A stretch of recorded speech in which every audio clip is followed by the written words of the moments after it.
I'm gonna make him an offer he can't refuse. As far back as I can remember, I always wanted to be a gangster. Keep your friends close, but your enemies closer. You wanna play rough? Okay! You will play rough! Say hello to my little friend! Go and get your fucking shine box. Motherfucker, you motherfucker! All I have in this world is my balls and my word. And I don't break them for no one. You know, you're a real fucking jerk.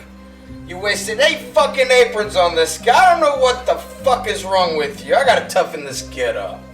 Well, make more fucking money! This is America! If you don't make money, you're a fucking douchebag!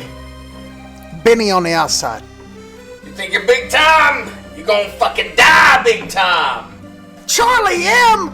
You're gonna make me pop your fucking eye out for Charlie M? Come on, you know what? Do that guy a fucking favor. Hey, gangster douchebag! Hey, why don't you take that fucking cannoli and shove it up your fucking ass, eh? Yeah.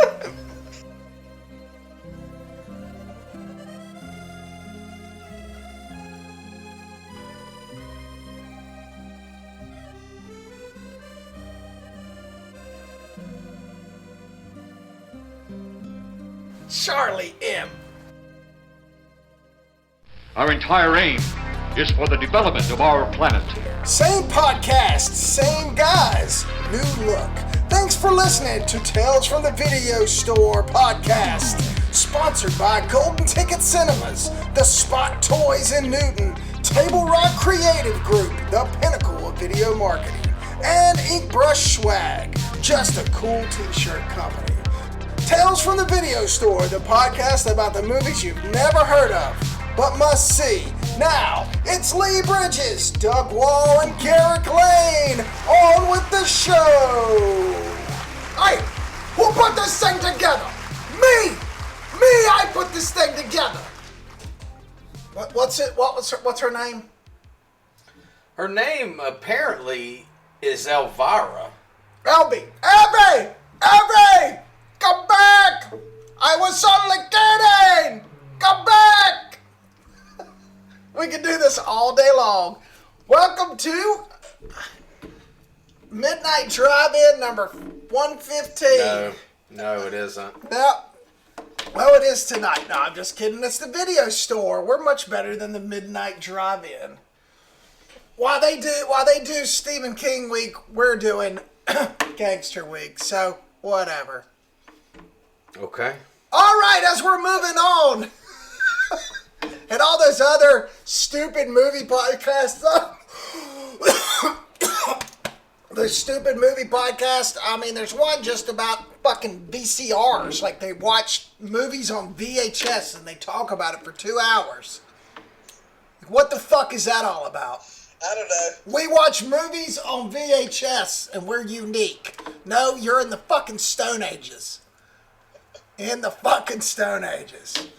Tales from the what you're talking about, Tales from the Video Store. Drinks your milkshake. Drinks it up. Drinks it all. Are you trying to start a podcast feud? Drainage. Drink your milkshake, stupid. Movie podcasts. You're bastards on the airwaves. You're bastards on the airwaves. All right, we got that out. Let's do this. How we doing, boys? Doing pretty good. My mic is tad limp, and that's unfortunate because I never am, but I am today. So I'm just gonna do this the whole time. What do you think? That's good. Okay, all right, well, we got some news. I know you want to start off your news while I look up the little infamous Golden Globes. Sure, yeah, we've talked the past couple weeks, sort of, Ridley Scott being, his take on, modern movie audiences and superhero movies and things. And yesterday I was reading a story that Paul Thomas Anderson had a completely different, much more positive take, which was, if anything's going to bring, and we talked about this last week with Garrick and his family, if anything's going to bring people back to the movie theaters, it's Spider-Man. And that's true. Superhero movies aren't the end of anything. They're just They're just the most popular type of movie, and nothing's stopping anybody else from making another type of movie. And, you know, you shouldn't blame, you know, one genre of movie or one type of movie or one audience for, you know, something else. For people not wanting to go see The Last Duel. Yeah, they don't want to go see The Last Duel. And it makes sense, like, and that coming from P.T. Anderson is pretty, renounced, because he's, he's kind of the old school guy like us. He likes to still shoot. I don't think he wants to shit on other filmmakers, though. I think that's the difference with him. Right. Whereas everybody's shitting on Ridley Scott's latest opus. Well, getting back to going to the movies regularly is important. It's important for these directors, whether they realize it or not. And a guy like Ridley, it's like, if you make something that nobody wants to go see, I don't care if Superman's out or Spider-Man's out or whatever. I don't think that it really matters at this point, to be honest with you. You know, if I was a young, guy wanting to go see a movie, that's not going to be on my list. Right. Just simply because of the subject matter is more the issue than it is, superheroes or whatever else, yeah. So if we had like 16-year-old Doug and you were trying to take this girl out on a date, you wouldn't be like, you want to go sit through this 3-hour sad white people movie? Yeah. I mean, that's not going to happen. Yeah. That's true. But I really appreciate Paul Thomas Anderson's take on it. It was a more realistic, practical take that, And I'm fine with guys like Scorsese saying, they don't like it or whatever, but I don't think you've got to necessarily, besmirch it. No, exactly. Right, it's just not your cup of tea. Yeah, if you don't Woody Allen movies, okay. I've never been a big fan of Woody Allen movies. I respect him as a filmmaker and a writer, and the fact that he can pump out that much material at his age is crazy, and everybody wants to work with him. All that's great, but I just feel like one Woody Allen movie is the same as the other. And he's a rapist. So that... Yes. Okay. And there's that. His personal life aside. Just throwing that in there, there's other reasons why that cocksucker's movies probably aren't going to be on anybody's top 3 list. Not anymore, for sure. Yeah. Oh, I don't know. That's a dude who has a lot of fans. I guarantee there's a lot of dudes making arguments in his defense. Oh, for sure. My main teacher when I was going to school in Asheville, that was his top guy, was Woody Allen. I had to sit through Crimes and Misdemeanors and a bunch of other, which they're not, a lot of them aren't bad movies, like Garrick said. They're just not my cup of tea. Yeah. Well, Roman Polanski's on his fan club, I'm sure. Oh, yeah. Followed by all the other disgusting human beings that like to touch little kids. Motherfucker. Anyway, enough of that shit. Don't get me started. So the Golden Globes came out today, and nobody gives a shit about the Golden Globes. I'm not going to care. I didn't even know it happened. Right. It doesn't even matter to me. I was just gonna run through a couple of the categories to see if you guys had seen any of these. Okay. Now, Dune is on the best motion picture for drama. Kenneth Branagh's movie Belfast, which I haven't seen, it's not on streaming services. The Power of the Dogs on Netflix, I hear it's very good. Jane Campion. I have not seen it yet. Oh, I thought you were going to pause this. King Richard, the new Coen movie. No. Ben Affleck is in for The Tender Bar. I've never heard of these movies. This is where I'm going with this. Coda, Belfast, and The Tender Bar. Never heard of any of these movies. Have you guys? I've heard of the Joel Coen one and I've heard of Power of the Dog one with Butterscotch Cumberbund, but I've not seen it. And what was the first one? Oh yeah, Dune. Yeah, Dune. Which is crazy that's made it. Now, comedy and musical. We've got the new Adam McKay. Imagine that.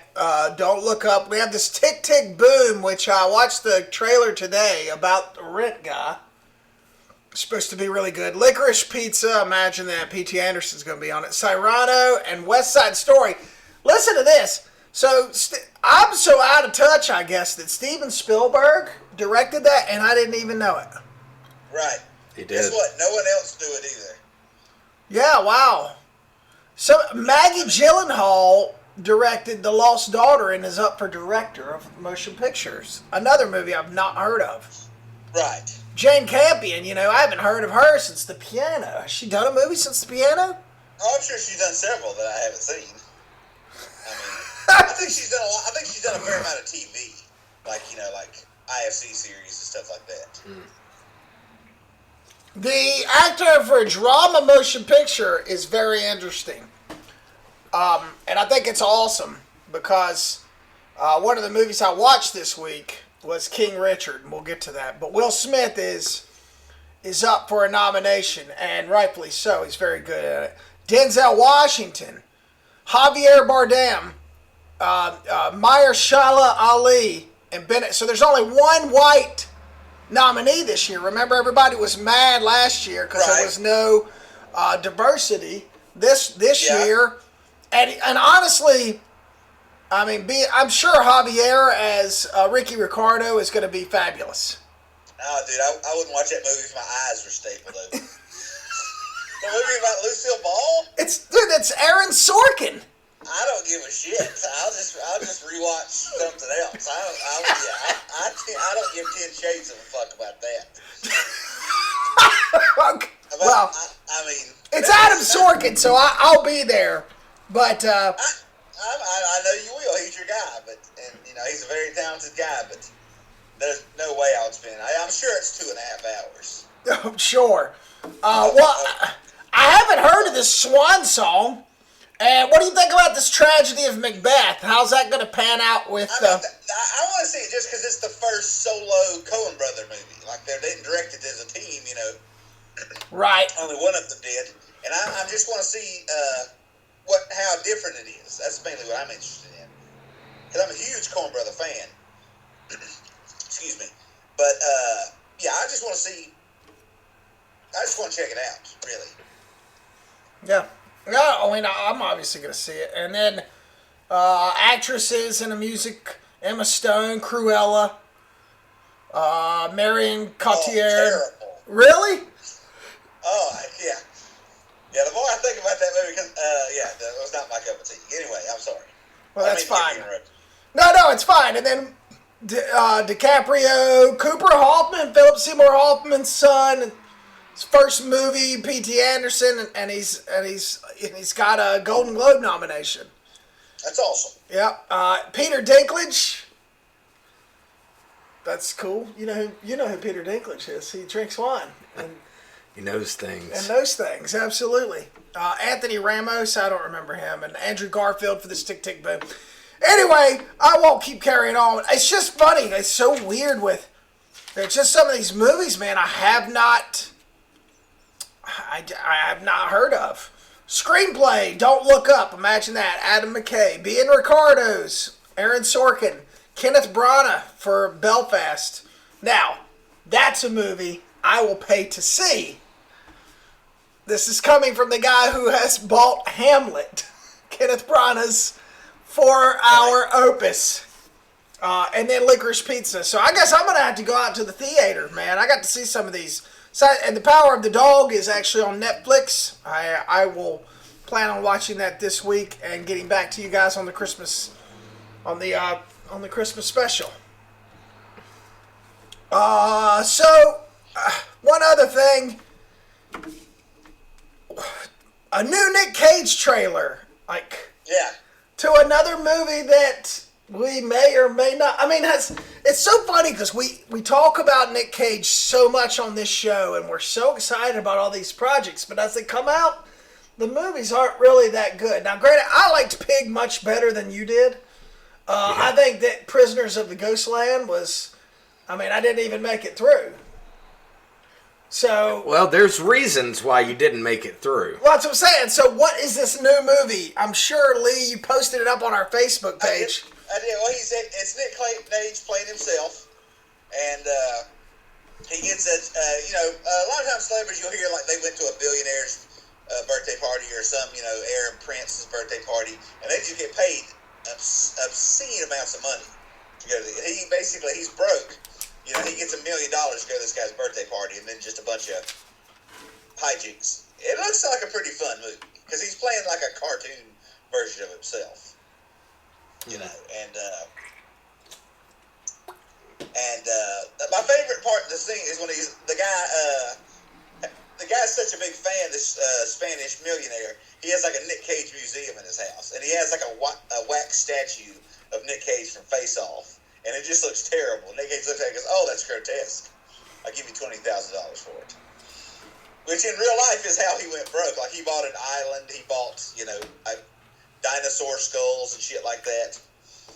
So at least he's making fun of himself, you know. Yeah. So this one should be a little bit different than Pig and Ghost and Prisoners of the Ghostland. It's him playing himself. It's like being John Malkovich, kind of thing. Right. Yeah. I mean, I think he knows how people think of him. He's not, he lives sort of a ridiculous lifestyle. I saw a picture of him with his son, and Nic Cage was dressed like fucking Willy Wonka. And I thought it was a steal from a movie, but it was just a picture of him and his son walking on the street. And that's just how he lives his life. Well, when you're Nic Cage, that's the way you do. I mean, you can just do whatever you want, I guess. Right. God bless him for it. Yeah, no kidding. Who's interested in the Boba Fett show coming up? Are we interested or not? Yeah. I'll check it out. I don't care a thing about it. I don't either. Why? There's nothing about it looks like any. It looks like all the, like, how we see the Mandalorian as being this like original, like cool part of the Star Wars universe that we've kind of long pined for decades, and it kind of brought us that original feeling. This looks more like all the other shit that we've seen. It's like a retread of something. Nothing about it looks interesting to me at all. I don't care a thing about it. The most positive thing I can say about it is I'm glad they went in a different direction where it doesn't appear there'll be any Jedi stuff in it.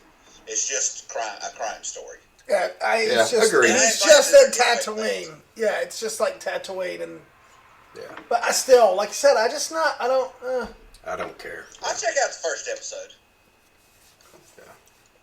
Which will turn into checking out all of them. Unless you come back and go, man, that's freaking great.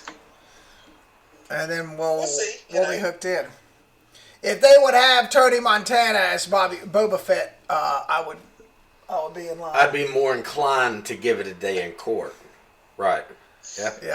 Yeah. Well, you knew this was coming, but and we don't normally on this podcast do these kind of movies, we do them. We do mainstream, but we try to stay away from it. Normally, the mainstream movies like this are in our watch queues, but doing gangster movies and not doing Brian DePalma's Scarface is almost blasphemous.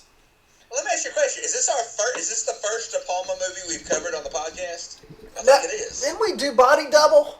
No. No, I don't think. I think we were going to at one point. I pushed a whole lot to do Snake Eyes, but I got a lot of pushback from you guys on that one. That wasn't me. I love Snake Eyes. Oh, really? I'm a De Palma guy, dude. Oh, I know you are. Yeah. That has to be his worst. Well, no. There's some ones in the last couple of years he's found that are much worse. Anyway, well, let's get down to Snake Eyes. Yeah. We'll put Snake Eyes on the queue then. I'm not Snake Eyes, Scarface. Shit. Well, but for tonight we will do Scarface. Who wants to introduce it, or does it even need an introduction? I mean, do we really need to tell people what it's about? I mean, no. It's Tony Montana, aka Al Pacino, coming from Cuba to take over the fucking world and not being able to function. After getting there, not being able to function and do what he needs to do to keep his empire, and ultimately, it is his demise. Right. But I would say this could be like if you wanted to talk about a blueprint for a gangster movie, this is it, the rise and fall story of a guy. This is, I watched it, I actually watched it last night. I've not watched it in a few years. And it is really, really well done. Oh, it's great. Oliver Stone's script is amazing. It absolutely is. And it's one of those movies. It's kind of like how when you hear people talk about sports, they say like, I don't hate Duke. I hate Duke basketball fans. This is one of those movies like especially if you went about like 10 years. You go to like the Scarface stuff was everywhere, shirts and it's almost like it got so talked about so much it almost affected how I felt about it. Right. Yeah. To see. Fight Club. Fight Club. There was a point in time with Fight Club where it was every douchebag's favorite movie. Yeah. Right. No, I get that. And you see like degenerate criminals and degenerate idiots, and they've got Scarface shit all over their pool room, and they're, you know what I mean? They're selling drugs, and you're just like, you're a fucking idiot, man. And they completely missed the point of the movie. Yeah, right. Yes, you completely missed the point. Hey, did you know that he dies at the end, you dumb shit? Exactly. Yeah. But nevertheless, it's in my top 20 films of all time. Now, granted, it may not be one of the best made films of all time, but it's in my top 20 for those reasons alone. When it came out, like, I remember the first time I saw it, I was at Ryan Glassheen's and he showed me the chainsaw in the bathroom scene, and I was young, man. That was rough. Yeah. That was some rough shit, man. Oh, yeah. It's been a very pivotal movie, I mean, in my existence, and it really is. I mean, I read the script in college, the original script, and they cut a bunch of stuff out, but I mean, it's almost flawless. Every scene is great. Yeah. Doug, you're gonna tell me you hate it? No. I know you don't hate it, so none of us hate this movie. No. So let's talk about it. Go ahead, Doug. I mean, a couple of things like this movie, and I think that it's because of,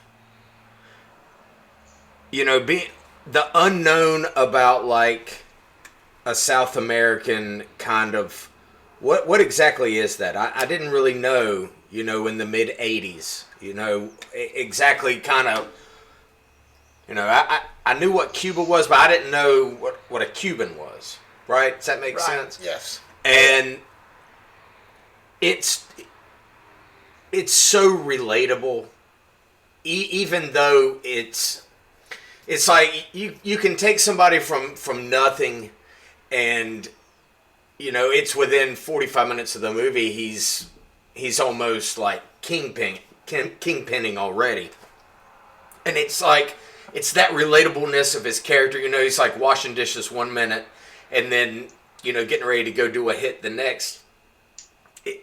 Like, I understand, like, rewatching it, why it is so, like,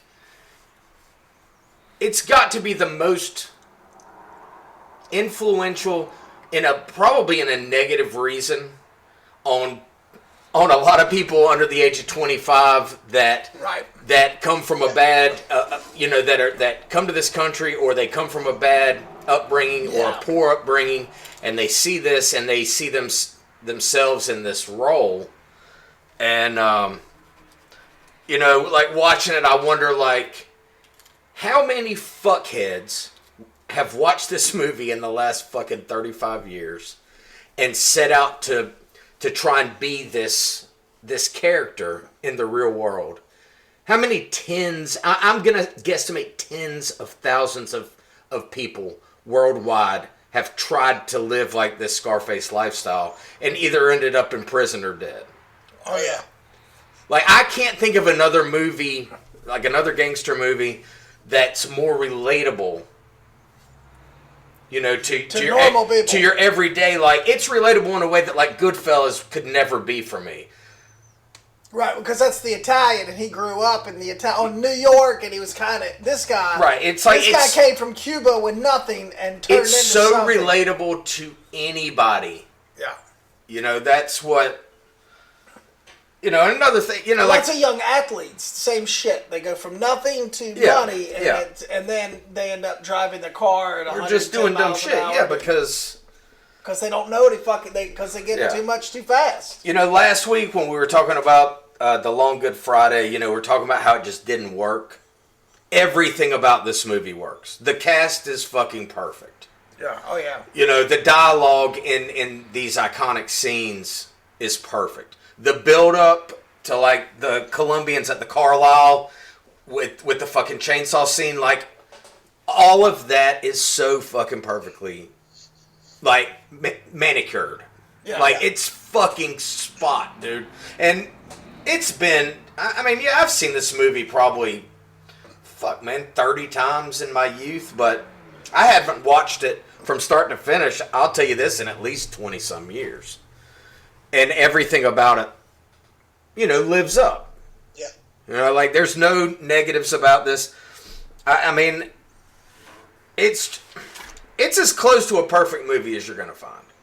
I mean, it really is. Like, the dinner with the coked out fucking Michelle Pfeiffer, where he's just like, you're just the fucking worst. I mean, just all of these crazy iconic scenes that you think about when you think about this movie. And, you know, you blame it on... See, what was so great about how this is done and what I really like about it, you know, yes, he was completely out of control because he was a coke addict with a hard-on for power. But ultimately, what ends it for him is like that moral compass that you try and give to these, you know, dirtbag characters. Like, I'm not going to kill the women or the kids. Like, ultimately, that is why he goes down. Yeah, right. Right. But he also But says... that's such a fucking bullshit thing. That dude would have killed anybody. You know what I'm saying? It's like, I get it from a writing perspective to try and give him like a relatability, even to people who aren't trying to be hardcore. It's like, oh, well, look, he's not going to kill the women and children. But ultimately, this character would have killed any fucking body. It's the only disingenuous thing about this movie is him being like, no, I'm not going to kill women and children. Bullshit. He would have done whatever the fuck. Well, because he had up to that point. Why suddenly, like, I don't know. And yeah, and the unfortunately, you know, he says Sidewalm or whatever. That's right? No, that's the guy. That was the cop. Salsa. He Yeah. says, Salsa, all I got is my word and my balls, and I don't break them for anything. And he broke his word. So he really, and that ultimately killed him. Yeah. You know. But dude, it's fucking awesome. I mean, the cast is just I got a question though. awesome. Yeah. Was Tony out of line to go down there and make that cocaine deal with Salsa without Frank's permission? Like, when it comes down to it, working for Frank, did he step over the line by doing that, or was he Justified? justified and Frank just didn't? Well, I think when he saw them toss F. Murray Abraham out the helicopter, that he knew that Frank's operation wasn't, you know, it wasn't long for this world. You know, because obviously the Colombians, they were the, you know, kingpins. Basically, you know, he's basically just a middleman for the Colombians, basically, in Miami. You know, and I think once he sees F. Murray Abraham get tossed out the helicopter, he knew he basically did what he had to do. You know. Yeah. It was either go with them or replace them. You know. Right. And that guy liked Tony too, the Colombian guy. You know. Yeah, that's true. I guess in that situation, you do what you got to do to keep it going. Yeah. Or, you know, I was just curious. You know, obviously that doesn't matter. It's just a movie, but I wonder, you know, in the real life, was that a move that Tony had already planned on? Ooh, I'm gonna team with Salsa here. We're gonna get rid of Frank, and I'm gonna take over. Or I think he just saw the opportunity. Yeah. I don't think he went down there with that plan, but you know, yeah. And it was a great enterprise for a very long time. Oh yeah. Till he got greedy. Then he got greedy. He didn't want to give 25% to the bank guy to cover it up. Or this could. You said for a very long time. There's no evidence of that. It's like this could have happened 6 months. Maybe just a series, even less than that, like a 3-month period. You know, Right. where he goes from, you know, underling to fucking overlord, and you know, has these hundreds of millions of dollars. Hey, we're doing this, we're doing that. But, you know, it's easy to get there, I guess. It's easier to get there than it is to stay there. Oh, sure. And when almost every decision that you make is based off of emotion, eventually you're going to do the wrong thing, and he has a series of these towards the end. Right. Well, I don't make as good of decisions on cocaine as I do when I'm not on cocaine either. So. Well, I think that most would probably agree with you on that. I mean, if I was doing cocaine all day and drinking bullet bourbon, I think that my thought processes would start to deteriorate. I think there's a bunch of people who live down the road from me, a couple miles down the road. They are 100% proof of that. I see them walking up and down the street all the time. Yeah. Wow. Yeah. I tell you who's the MVP of this movie. It's the stunt guy who goes out the window with the chainsaw when he lands on that floor. Yeah. I know there's a pad there. You can definitely see there's a pad there, but that shit looks painful as hell. Oh, it looks like he took it flat on his face. Oh, yeah. I mean, that dude just went for it. Yeah. You know? Yeah. Sometimes I've actually rewound that just to watch that again because that's a good stunt. Yeah. You know, it's funny. I watched it. I just watched it a couple weeks ago, and the shootout at the end, I could not help but think about this Rust situation, and how that one bullet killed that DP, and the fucking squibs used in just that scene where they keep piling in, and that freaking gold lattice on that stairwell is blowing up right in front of Tony, and he's getting hit and he's getting spun around, and there's squibs in his jackets, and he's going, I don't care, I'm here. I'm just sitting there going, wow, that one fucking mistake on another set killed somebody, one bullet, and that shit. That was 1980. That's how controlled this shit's been. That's how controlled it's been.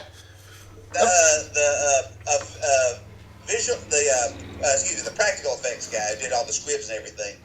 I cannot remember his name, but I've seen him interviewed. He actually invented a type of gun. The gun that Tony's using would only fire when it was synced with the camera. It was designed to so you could see the muzzle blast 100% of the time. So if the camera fell out of sync or the gun jammed, neither one would work. So the amount of safety in that is just ridiculous. And even during that, Pacino still burned himself with the barrel horrendously. Oh yeah, that's right. While they were shooting. And so I mean, things can happen, but you're right. If a movie like Scarface can be made, or Die Hard or whatever, hard boiled, yeah, exactly. Or I mean, just take guns out of the equation. Like nobody's died making a Mad Max movie. Which is insane because it looks like everybody would die. Yeah, these people on Rust have no excuse. Yeah, well, and I didn't mean to bring that political war that But it's a good I didn't bring that topic in. I can't help but think 1980. There is no visual effects at that moment in time. That's real shit. They're blowing that fucking stairway, that setup over and over and over, and they are firing those fucking guns at each other. And Tony's fucking gun is a fucking cannon. That son of a bitch is and I'm sitting there going, how can somebody do that? Like that scene alone, it makes me nervous watching it. Oh yeah. There's fucking guns. There's shit going off everywhere. It's one of it's one of the most real. The way they cut it together, and they got the music going, and you got the assassin walking in the back, and the guy. I mean, it's so chaotic. It makes me nervous. I couldn't imagine being on that set, grabbing all that coverage, with all that shit going off everywhere. Right. It's crazy. Exactly. And it's so awesome, man, because they do it so well when he finally gets the final shot. And there is no spoiler alerts. If you haven't seen Scarface, you're with the other podcasts that watch it on VHS and shit. You're way behind. Right. But that last shot, he kind of goes, ugh! And he falls into the water, and it's quiet. And it's just the best shit ever. Yeah, it's good. And then the movie ends. They don't do anything else. It's boom. Once he hits the water, the blood comes out with the water. They pan up to the They pan up to the big, the world is yours, and we're out. It's just, it's a fucking masterpiece, man. Oh yeah. Yeah, it is. It's a masterpiece. It's not. That's not my favorite scene. My favorite scene is still the hotel scene with the chainsaw, because I like how, you know, you start in there and he's, you know, they've gotten his brother and handcuffed him in the sink, and the camera pans out and goes down to the car, and homeboy's like down there trying to get some ass, and he's like, oh fuck, and then it slowly goes back and focuses on that small window, like that just the way that's done reminds me of like old directing. Like that didn't feel like a 1983 shot. That felt like a 1963 shot. Like an Alfred Hitchcock. Very Hitchcocky. You hear the chainsaw. That's what I felt. You get further away from that window, it, and you don't hear the chainsaw. So you're down there. And the screaming and all this, it kind of goes away. And you build the suspense down at the chair where his back, or in the car where the backup. Yeah. With, that's the fucking shit. And then they go back in and they saw his arm. Well, and not only the construction of the scene, but like the oh fuck, that guy has a chainsaw moment. Like, I don't remember at the age I probably saw this, I was probably 10 or 11. Oh, I had never seen anything as shocking. Graphic as that. Where holy shit, they're gonna saw him in half. It's like they're getting ready to do a deal, and then all of a sudden this dude's like, he's got blood splattering on his face, and you hear a chainsaw. At that point, you know, I'd probably seen Texas Chainsaw Massacre, so I was always a little bit. Anytime I heard a saw, it kind of like perk you up a little bit.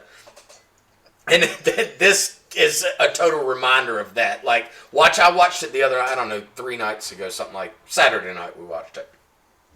And I was like, oh, fuck, man, that scene, it's just, that one scene above everything else in this movie sticks out to me from when I was younger. And I kind of got that similar feeling watching it this time. And just, like, had to pause it and turn to my wife. I was like, dude, that's the fuck. Like, that's why, like, this whole scene, that whole thing is why this fucking movie is loved not only by people who don't know anything about filmmaking, but by people who love filmmaking. Like, this is a fucking iconic and probably the most recognizable gangster movie of all time. Right? Among all genres, among all... worldwide, I guarantee if you went to some backward-ass country and took out the DVD and asked them what movie it was, even if they couldn't read the words, they could tell you it was Scarface. Yeah. Yes, baby. Like Spider-Man. Like, everybody knows, you know... Everybody knows who Spider-Man is. Yeah, you're right. Yes, yeah. Yeah.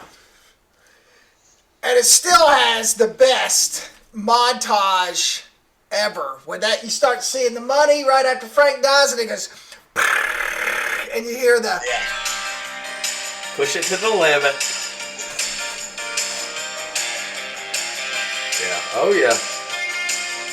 And it starts to show his rise. I was fucking singing along to it. It's amazing. Yes. Quintessential 80s filmmaking. Oh, yeah. Love it. Razor's Edge. Yeah, but anyway, and they show the lion. He's got a lion. He's opening up stores. He's bringing they keep going back to the bank where... that's just so subtle. Like, they keep coming in with the bags of money, and the banker's happy at first, but then after, like, the third turn, he's like, holy shit, like, what the fuck are we going to do with all this money? It's a perfect turn. It's a perfect Act 2 turn to Act 3 ever. It's been ripped off 1,000 times. It really has. That's how effective it is. Yeah. Yep. That's how you know you've done something, when your shit is like, I mean, they're still doing it today in movies. Yeah. Oh, yeah. You know, maybe not to that level, but it's, you know. Right. So, let me ask you guys, so what do we think about his relationship with his sister? I was going to ask you that. I think he did want to fuck her. I don't think he was I think he was very overprotective, but I think there was kind of a weird yonky. I mean, Tony had been to jail. Tony had probably taken it in the ass a couple of times. Tony was He was not going back to jail. But he was not going back to jail because he had taken it in the ass a couple of times. He made that quite quite apparent. Well, I think there was probably There's definitely some unhealthy emotions. I like that, Lee. See, Lee always knows how to say it. He definitely had some unhealthy emotions. Well, I think a lot of it was the fact that he was not there for her to protect her when she was young. You know, they had been separated for some time, and he was probably like her protector when they were very small. And I think he just had guilt about that. I don't really think. I think he just didn't know how to be anything other than that to her. Right. And you know, when she's 20 and like looking to just go kind of do her own thing, and he can like constantly like won't allow that, then yeah, I mean, I understand why she's like, yeah, I guess you want to fuck me at the end or whatever. But I think it was more him just being emotionally fucking stagnant and just having a particular role for with her, and that's the only connection that he ever really had with her, was to be that to her. And when she didn't want it anymore, it's like he didn't know how to act. Right. So I don't necessarily think that he wanted to fuck his sister as much as I think he didn't understand how else to act around her. So that's how it came across. And, once he kills his buddy, I mean, that more than anything, it's like, well, then, you're done. And then seeing, like, in the subsequent, like, 10, 15 minutes of the movie, there's a part where he gets back and he sits down in his chair, and it's not till then that he even realizes what the fuck he's done. He's like, oh, fuck, I just killed Mandy, like, I can't believe that happened. Oh, well, on to the next, And then she comes in and does that really weird shit at the end, man, that when I was young watching that, I was like, what the fuck is going on? Fuck me, Tony. Yeah. Come on, Tony. Fuck me. Come on, Tony. I was like, what? I don't understand. What the fuck? That's just, like, I just couldn't understand that being young. She was sick of him, yeah. She the older you get, you understand the whole thing, but it's a shocking fucking scene, really. Yeah. Oh, yeah. But I like how they place it and then kill it. It's like, it's not done early enough to where we have to think about it for very long. Yeah. It's like boom, she does it, and that motherfucker comes through the window and blasts her, and he's like, oh God, no, I'll come back and all this. But at that point, it's kind of, it's in and out. And that to me is like good storytelling. It's You'll like, die, motherfucker! You don't like, you want to tell that without it, like, overtaking the story, and that's what I felt like you did. That's I think that's good storytelling. It's great storytelling. Yeah, it's a must see if you haven't seen Scarface. I mean, come on. If you haven't, then just stop fucking watching movies. You really should. Is this Brian De Palma's best movie? It's not his best movie. No. I think The Untouchables is his best movie. And the only reason I say that is because I just watched it, a fucking month ago, and then have watched this, a few days ago, so they're both very fresh in my head. There are some similarities, but ultimately they're really different. I mean, he's evolved as a filmmaker in 87 from 83 so much that it's, you can tell it's the same guy, but, man, I mean, dude... It almost seems like, like Rodriguez, it's like Desperado didn't have much money, and then the next movie he makes, you see the money. Yeah. It's like, it almost felt like with Scarface, he didn't have kind of, I don't know, I don't want to say the money, but it just has a different look and feel. It's not as polished and cleaned up. Maybe that's intentional. But it just seems like, just kind of like almost different budgets. Yeah. Well, it's when you talk about it being polished. It is the first. What you see is the first edit he submitted to the MPAA, because I think it got 15 X's, and then finally, I guess like the studio just got in touch with the MPAA. Were like, you guys are killing us. Like, we have to put this movie out because they couldn't release it as an X, and then finally, I guess somebody did something. Came to some agreement. Yeah. And they said, okay, you can release it. And so DePalma, he's like, well, I'm not taking... The 15th is just the most edited down X. He's like, an X is an X. He's like, if an X is good, I'm putting out my first cut. So it actually was the first cut nice. that was released. Yeah, Yeah, this was a movie that was very harped on as for movie violence in the 80s. You know. And even though, I mean... I'm sure the chainsaw at the Carlisle was probably top of the list. Oh, yeah. So, who comes in second in this? Because this is without a doubt Al Pacino's movie. And his approach to this, the way he talks, the way he looks, the way he everything about this is all him, right?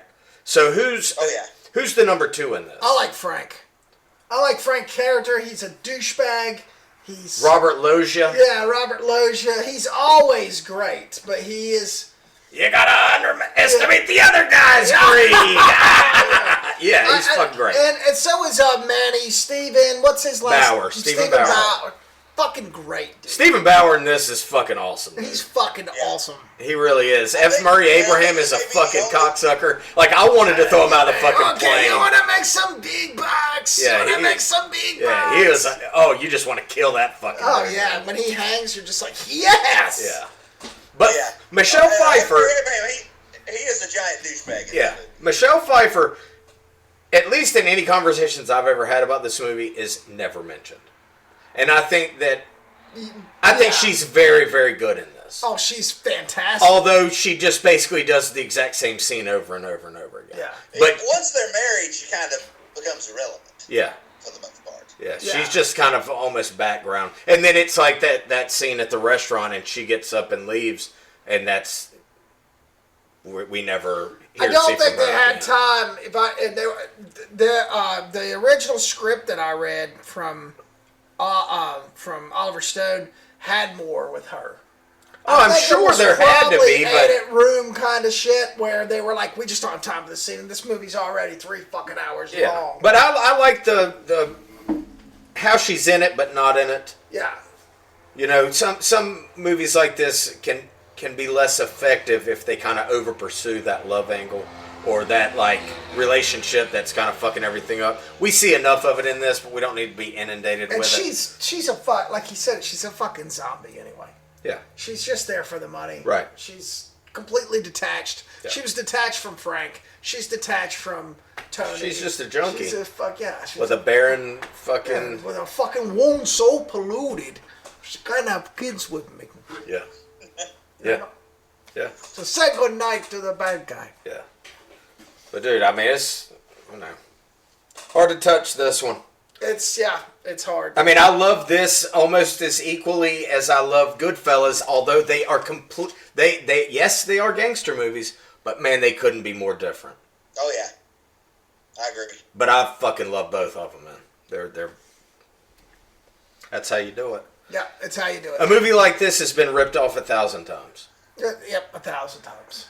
You know, and there have been some good tries, but. Oh, and let me ask you this. You had made mention of Carlito's Way. It's one of my movies I watched. I love that fucking movie. Here comes the pain! And you know I do. Is Carlito's Way Scarface Part 2? No. It's not. Just that, like, in a different era with a different character, it's not. No, it's a completely different movie. It's Sean Penn's movie. Sean Penn is... Sean Penn is the anti-hero that starts all this poor... Like, Carlito's just trying to be good, and everybody around him's fucking it all up for him. Yeah. It's a completely different movie. Tony, I understand. Tony's look, like, I understand the dynamics, but I'm saying it still feels like it's because Scarface, it's like if Tony Montana went to prison and was there for 25 years and learned not to be a fucking idiot and wasn't on drugs anymore and kind of saw the bigger picture and then got out of prison, what would he look like in a modern world as a gangster? Okay, fair enough. That's what it felt. So then he met a stupid ass lawyer, Sean Penn, who may be the dumbest fucking Kleinfeld. Oh, wanted to fucking kill him, what dude. What a fucking idiot. Most hated and loved at the same time character maybe in anything I can remember because Sean Penn is so fucking good in that. He is, but he's a fucking... So we're saying there's no comparisons between Scarface and Carlito's. Well, it's almost the opposite of Scarface. Like Carlito's character, he's spending the rest of the movie trying to get away from crime. Sure. Yeah. Whereas Tony's just trying to do more and more. He's Right. going towards the crime. Right. Yeah. Carlito's going away from the crime. But I get it. If you put a 20-year gap,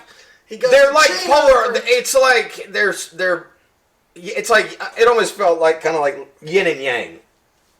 You know, it's like having the same actor playing two different versions of the same person is what it kind of felt like to me, but maybe not. Yeah. Anyway. Well, there you go. So now, yep. Well, that's one of my movies. Well, we can talk about it. You know I fucking love that shit. Alrighty. Well, what are we moving on? What do we watch? You want me to start? What you watch? I'll start. Well, Carlito's Way. All right. Fucking fantastic. Haven't seen that in a very long time. Haven't John either. Leguizamo, Penelope Ann Miller. I mean, it's perfect.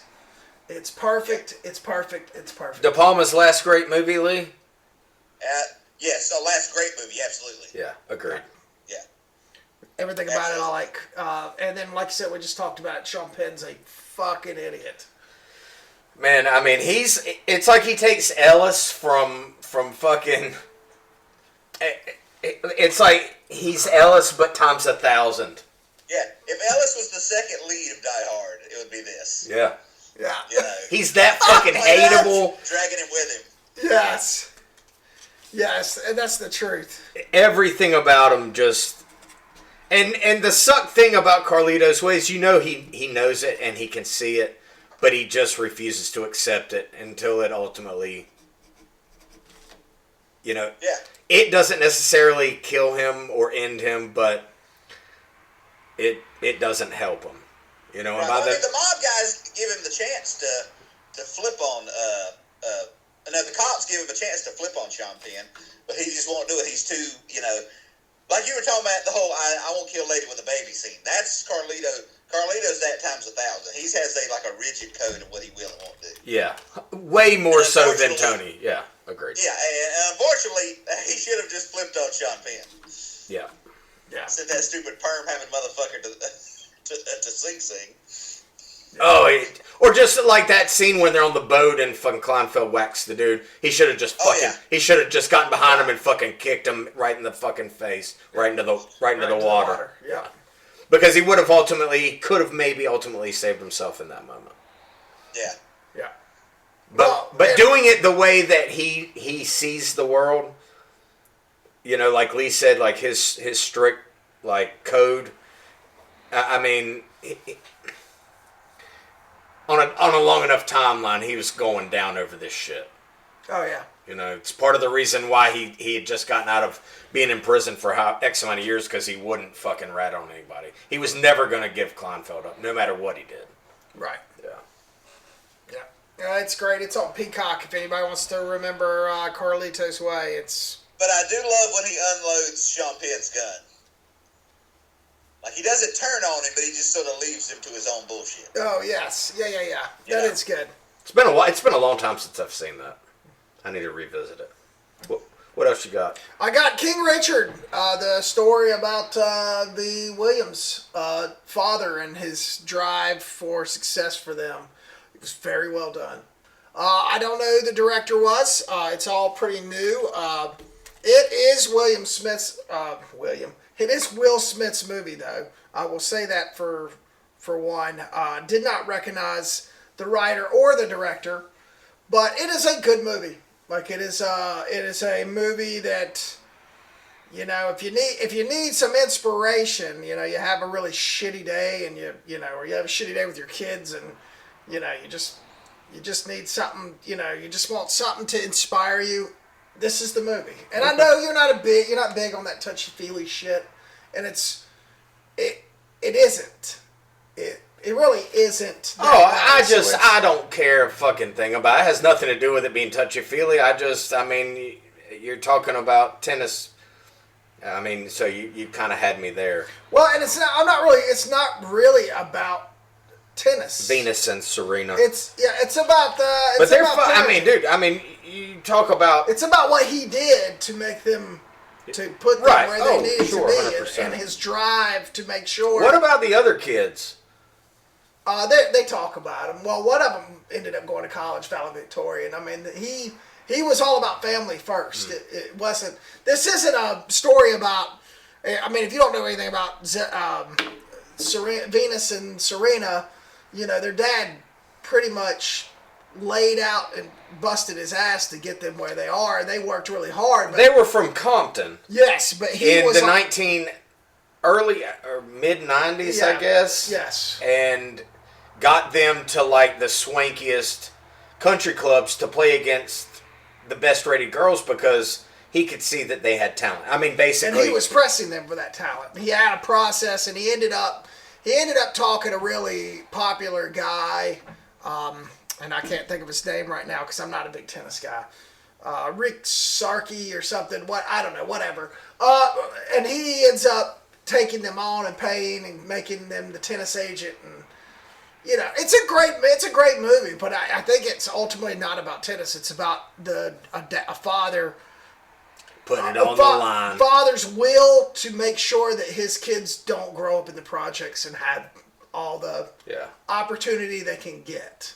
Yeah. You know. A lot of times in these kind of movies or these kinds of stories you'll have where you have a parent that really like pushed somebody, like Tiger, like his dad, the way he pushed him ultimately kind of destroyed him. You know, and you can look at those characters, you know, those parents or the adults in the background, and they get vilified a lot. Yeah. But the reality is Tiger Woods would have never been Tiger Woods without his dad, and I think the same can be said about these sisters.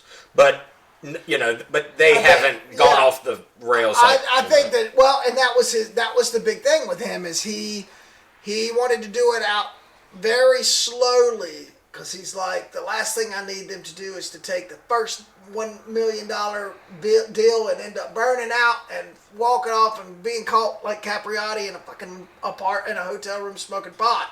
I want them to understand what this is, and that was the opportunity. Because a lot of kids they're raised by single mothers. And these tennis players, dude. I mean, they're playing professionally at 15 years old, dude. It's fucking crazy, man. Yeah. Agreed. Yeah. All right, and then I watched probably the biggest piece of shit animation I've ever seen. Oh, I like the sound of that. I have fucking ever seen. Santa Inc. It is fucking horrible. Sarah Silverman, it's on HBO Max. Seth Rogen, some other people, Craig Robinson. You know, all I could say to these guys are Alexandra Rushfeld. You can never copy South Park. It will never happen. Stop trying. It was crass. It's not funny. It has an agenda. It's talking about trans. It's talking about all this shit. I think the only theme, I didn't even get through them all, man. I got through 2 20-minute episodes and was like, this is making my eyes hurt. Yeah. It's horrible, and people don't understand that there are some funny ones out there. There are some funny animations, but it has to work, and this just doesn't work. It does not work. Yeah, nothing about that. Yeah. It doesn't look good. Has anybody seen that? I'm not ever gonna see it. Okay, well, don't waste your time. But that's all I saw. Okay. What about you, Lee? Well, the first thing I watched is something I've actually watched before, but I rewatched, was the documentary on Brian DePalma. And just because, we're sort of covering him this week. And it's a very interesting, it goes into his whole sort of Hitchcock obsession we talked about before. And it's a very well made documentary. I can't remember the name of the guy who directed it, but they spent years interviewing him. And it goes through pretty much up until, I think, about 2012. Is all the movies he's made, and it's like I said, it's not as good as the John Milius documentary, which came out I think about the same time, but it's pretty entertaining, especially if you're a big DePalma fan. It goes over the making of Scarface and the Untouchables and all these things. But other than that, I rewatched Gremlins. That's one of the Christmas movies I watched, But the new movie I watched, the movie I want to talk about, is the new Scott Adkins movie, One Shot, which for some reason it's like the third movie in the last year and a half that's come out that is just a one-take movie. You know, it's all in one continuous shot and all this stuff. And just like all these movies, I mean, it's pretty entertaining. Yeah. You know, and it's, but, I mean, I don't know that I'll watch it again. And just like 3D, just like everything, if the movie's not good, I don't give a shit about anything else. I don't care that it all gets made in one shot. I don't care that it's fucking whatever. I mean, yeah. I'm more interested in just seeing a good movie than I am, you know. I mean, it was okay. Like, he's really good in it. It's the best American accent he's ever done. Early on, his American accents were kind of just, you know, he sounded like someone in a car commercial. But this one's actually pretty good. And it's pretty, like, it takes place at, like, a secret CIA prison, like places, you know, sort of like a place where you took someone beyond Guantanamo Bay. And it's pretty open, it's pretty even-handed about whether or not the government should or shouldn't be doing those things. Like, he's just a guy who's there to escort someone in and out, and all hell breaks loose. It's not really, it doesn't really have an agenda one way or the other. Yeah, I gotcha. But it was okay. I mean, you know, it's just, you know, I red boxed it, but, you know, I'm more interested in just seeing a good movie than I am, we did this one thing. It was all one continuous take. Like, I don't care about that. Yeah, who gives a shit? Yeah. Yeah. You know, and I think that hurt 1917 more than it helped it. Just having that stigma over it. Yeah. Because I actually enjoyed the movie, you know, outside of that fact. And you kind of lose yourself over it, but it's like all you hear is, oh, it's the one take, it's the one shot, it's this. And it's like, you know, it just kind of, the movie itself comes in second, and it shouldn't. Right. Like the Birdman. Didn't they do that, the Birdman? With Michael I think there's Keaton? several multi-minute takes, and like several 10, 15-minute takes in Birdman. That's a movie that I saw once, and I've never seen it streaming or anything anywhere since. Yeah, you're right. I mean, not on anything. You're right. It's not on anything. It's one of those Oscar movies that came out and it was immediately forgotten. Yeah, like The Artist. The art. No one has ever. Here's the thing. How did that win Best Picture? No one has ever seen it. I don't know. Did it win Best Picture? I think you're right. I think sure it did. The Artist won Best Picture. I think. And I don't know anyone who's ever seen it. And myself included. I just couldn't bring myself to do it. You know. And that's another thing. Like, oh, it's a silent movie. Like, I don't know. It's just, to me, that's just as gimmicky as Avatar, just in a different way. Yeah. They're just going for reviews as opposed to box office. Right. To me, that's one and the same. That's, you know. Anyway. But that's all I watched. And one take has always been ruined for me since I watched Gaspar fucking Knows Irreversible, and they have that one shot of that rape in that tunnel. The 9-minute scene. Anytime somebody says one shot, that's the first thing I get, my hair stands on end and I get fucking icky and I go, ooh, God, I remember that 9-minute rape scene in Irreversible. Yeah. God. Fucking Gaspar No. Jesus. Fuck that guy. What a fucking name from a past. Talk about a fucking shitty filmmaker. Yeah. The opposite of Brian DePalma. The absolute opposite of Brian DePalma. Yeah. Right. Anyway. All right. That it? What'd you watch, Doug? I went old school. I was flipping through Hulu, man, and saw The Fly from, I believe, 80. Is it 86? I think it's 86, yeah. David Cronenberg's fucking just, dude. I've always fucking loved some fucking Jeff Goldblum. Oh, yeah. And he is this fucking movie. Him and Gina Davis, they were in several things together, and, you know, I think they were in a relationship for some time, were they not? I think so. Yeah, they were married. Yeah, that's what I thought. Married before or after a while this was going on? I think they got married after this. Oh, okay. The But National dude, Enquirer. If I'm not mistaken. Here's the thing about this. You could have put anybody else in here, and this movie would just be like, oh, yeah, you remember that 80s remake, The Fly? Like, it had some pretty cool effects. But because Goldblum is so fucking Goldblum in this, just his mannerisms, the way he looks, the way he talks, the way he delivers the words, it's 1000% his movie. Yeah. And it's like, it would not be the same without him in it. He's that good in this, man. And also, I will say that if he wasn't a monster movie, if this was a movie about a guy, Jeff Goldblum, say you keep the cast, you keep the director, you keep everything, but he has cancer, that movie would have been an Oscar movie. Yeah. He's that good in it. Yeah, he really is, dude. It's fucking sick, dude. If you haven't seen, like, dude, I hadn't seen this since I was a fucking teenager, probably. It's awesome. It looks fucking amazing, dude. The effects are, I mean, yeah, some of them. They're Cronenberg effects. It's fucking straight crony. Yeah. It's Crony effects. Also, I kind of wanted this little Hulu tour a little bit. So I'd heard about this show, man, and I'd seen some episodes with Jody, and she's like, "Come on, let's finish watching this."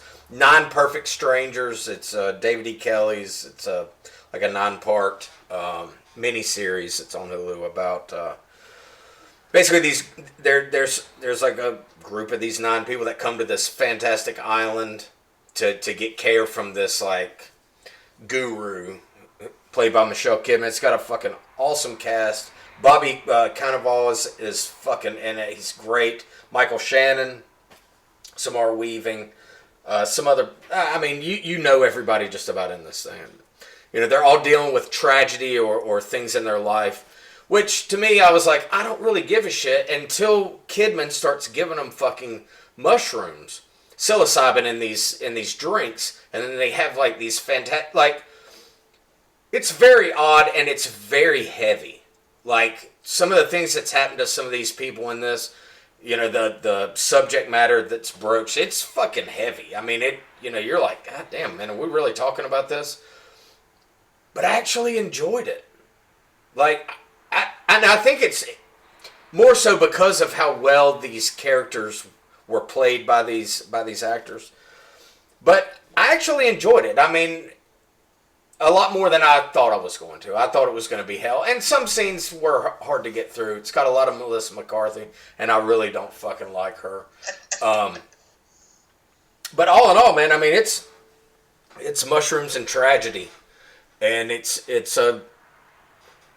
very well done. Well, David E. Kelly's always done pretty well. Yeah, so that's what I'm saying. This is something that I really did not want to watch, but I could easily recommend this to either of you, and I wouldn't feel bad about it. There's enough in it that I think you both would glean something from it. Then I watched The Eyes of Tammy Faye, which is a 2021, Michael Showalter, starring Jessica Chastain and Andrew Garfield. And Vincent D'Onofrio, he's fucking great in it. He's always great in it. And here's the thing. You guys remember I, Tonya? Yeah. Oh, yeah. Okay. Well, remember in I, Tonya where they take a fucking piece of shit bitch and they try and fucking blame her behavior on everything about her life and all this, not from the fact that she's a goddamn fucking piece of rotten trash at her core. Right. And they try and fluff her into this likable character. Right. That's The Eyes of Tammy Faye. Tammy Faye was a fucking piece of trash. And Jessica Chastain plays her like she's this sympathetic, like, friend of the homosexual, like she was something great, and that her husband, Andrew Garfield in this, playing Jim Bakker, dude, he is fucking awesome, dude. He looks so much like the guy, his mannerisms, like, because, I mean, let's be real. We all grew up in North Carolina in the late 80s, early 90s. We know this story very well. Yes. Oh, yeah. You know what I'm saying? Like, we know all the people involved. My wife wanted to watch this because she's like, I stayed at that hotel. Like, I have been there, you know, when I was a kid, because her grandmother was, What like, was the all name of into that this. place? PTL. PTL. Praise the Lord, baby. Yeah. But it's just, you try and change the narrative of a fucking scum-sucking fucking piece of fucking worm shit and try and turn him into a sympathetic character. And this, just like I, Tonya, it's well done, but it doesn't change my mind because I was there. Right. You know, I know They this were both fucking pieces of story. shit. If you're somebody from somewhere else who didn't live this in North Carolina, you don't really know, then it's easy to be like, oh yeah, man. Like I saw at the premiere, like Jessica Chastain came in with like a bunch of, I want to say it was like a gaggle of like trans women, or I don't know the verbiage, but like trying to make it out like Tammy Faye was like this like hero for this cause. Right. She was not. She was not. Anything that she said or did for you, she did for fucking money. And that's all there is to it. You're fooling yourself if you think otherwise. Oh, yeah. Yeah. And the last thing I watched... Go ahead, Lee. I say Jim is still on television. He is now. He got out of prison. Yeah, Tammy Faye, thank God, is dead. Yeah. Jim is back at it. He's actually back. I think he's trying to rebuild PTL. Jim Bakker's still alive? Yeah, he just got out. Do I live under a rock? Yeah. He's doing it. He's getting... He's on fucking television still. That's what I'm saying. He's getting money. Again, doing this exact same thing. Good for you, Jim. If you can fool them once, fuck it. Keep fooling them. If they're stupid enough to give you fucking money again after all the shit you've done. You know the saying, fool me once, shame on you. Fool me twice, shame on me. Well, you know what? Fool me 3 times, won't get fooled again. Isn't that what fuckface said? Our dipshit fucking ex-president. Anyway. Anyway. Yeah. But much to Jim's surprise, they're keeping hell real hot for him. Yeah. So, I mean, you know, it's... If you like that kind of style of movie, like I, Tonya, this is very similar. It felt like the same movie. Okay. The last thing I watched, We Need to Do Something, in 2021. I found it on Hulu. And basically there's like just a small town. It starts with a camera panning in to this small town, and you hear like a siren going off for like a big storm. And this family piles up into this bathroom because they think it's the safest place in their house. And this crazy fucking storm happens, and a tree from their backyard has fallen through the house and in front of that door, and it's the only way out of the room. Like, they have, like, the walls are super thick. Well, that's kind of cool. Yeah, so cool idea. So it's like a mom and a dad that are having some issues, like a teenage daughter, and like a younger son, and they're trapped in this fucking room, and it's just all the shit that happens, real and unreal, and it's like it goes in a lot of directions. I don't really know if I liked it or not, but I didn't hate it. I'm not necessarily going to recommend it, but if you want to see something different, try We Need to Do Something, because is this all on Hulu? I think the Eyes of Tammy Faye Jody rented, but the other 3 things are on Hulu right now. Okay, very cool. Yeah, so that's what I watched. All right. Well, next week we will be back with our one shot. We'll try to keep it consistent through the new year. I'm excited. I've got a big shoot. I'm just going to tell it. Not that anybody gives a shit, but I've got a big shoot that's going to take up most of my next 2 weeks. But then getting into the holidays, going to redo some of our branding. We've got a Reddit page we're going to build. We're going to try to keep back on a good schedule. So we will be back next week with our Christmas special. Oh, we do it? So we're going to do... You don't want to do Christmas after Christmas like we did Halloween? No, I would like to get... Yes, I would like to keep it on a... Okay, great. Yeah, I'd like to keep it on a personal basis. What are we doing? Is it still up in the air? Still up in the air. We'll let you know. We'll come up with something. We will definitely come up with something. But that's it for this week. And what's after that? I don't know. We'll have to decide. Are we going to the hat? Are we going into the hat? Or are we going, Lee, are you going to have Bond... Are you going to be fully bonded by then? Or? Yeah, man. You really need to... You need to come on, dude. You really do need to... I'd like to be able to... I am fucking almost 50, and I drank lots of alcohol and did lots of drugs in my younger years, and I'm having a hard time remembering shit. How is that first thing my problem? I didn't say that. I'm just telling you that I'm getting old, and the longer that you wait to watch this movie... The less I'm going to remember about it. The less I'm going to remember about it. And I'm going to end up paying $20 to watch it again. I don't know if that's an indictment on the movie or you, Garrick. Maybe a little combination of the two. Yeah. A little bit of both. I got it. Why don't we do religious movies? Let's do that, like The Apostle and Crickets. I'm fine with that. I love talking about sky wizards. I love it. Oh, and by the way, Jim Bakker, you will burn in hell. Don't worry, Jim. There is no hell. You're just a fucking piece of shit, and you'll go down in history as a piece of shit. But if there is, you're fucked. You are fucked. They're gonna have a barbecue named just after you.